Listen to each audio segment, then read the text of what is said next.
Welcome to the Working Families Lobby Corps Legislative Update, Week 2, Solidarity. This is David Fernandez, Communications Director at the Florida AFL-CIO with your Week 2 Legislative Update.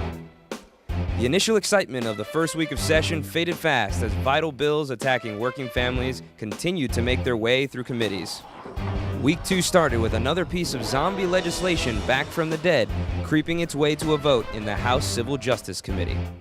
HB 957, sponsored by Representative Combie, is another all-out attempt by big retailers and their allies to strip away home rule and prevent local governments from implementing wage theft ordinances.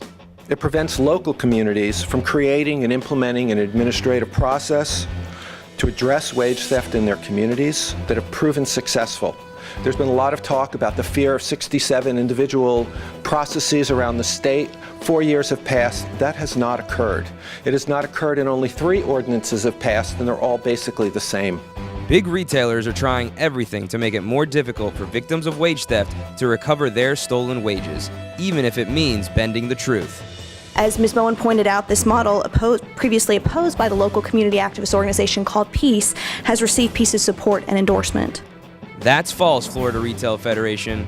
In a letter to the Florida House and Senate, local community organization Peace directly states that the Florida Retail Federation is misrepresenting their position and that they are firmly in opposition to both pieces of wage theft preemption legislation.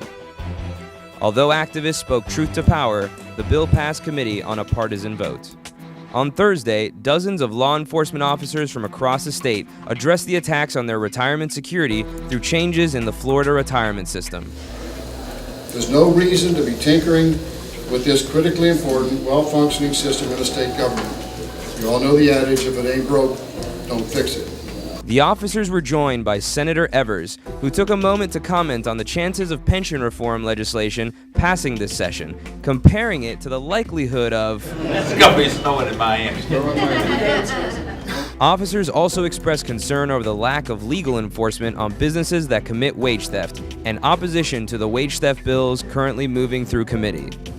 Later on Thursday, legislation that would allow Dreamers, children of undocumented Florida residents, the opportunity to attend college by paying in-state tuition rates just like any other Florida resident, was up for a vote in the House Appropriations Committee. HB 851 is a bipartisan effort to ensure that students that have done everything right aren't denied a college education due to their immigration status.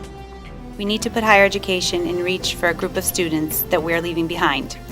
These are children through no fault of their own who live in our state, are educated in our public schools, and yet after investing thousands of dollars to educate them, we shut the door on their future. And then the book of Ezekiel, it says that the child will not share in the guilt of their parent, nor will the parent share in the guilt of their child. Let's not hold these children responsible for actions that their parents took, something they had no control over. Let's allow for opportunities for all of Florida's children. Let's go against the grain.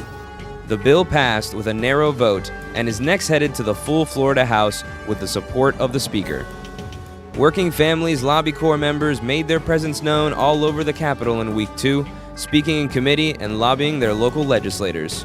Members shared their experiences. Hello, I'm Robert Redmond with IBEW 824. This is my 4th year with the Working Family Lobby Corps. Looks like wage theft and pension theft seems to be the order of the day in Tallahassee, and we're here to stop it. Hi, I'm CJ Allen, and I'm a teacher from Volusia County, and I come here every year, and I'm back again, and I'm coming back next year to level the playing field for working families. I'm here for working families because we're not going nowhere. We're going to be here. We're going to be here every year until we get a voice. We have to have a voice because if we don't, we're not going to go anywhere. I want everyone to go back to their legislations and let them know, let their representatives know when they get back in their home districts, let their senators know in their home district that the unions are here and we're going to make sure that working families are going to have a voice at the table. Stay tuned next week for another legislative update. Solidarity.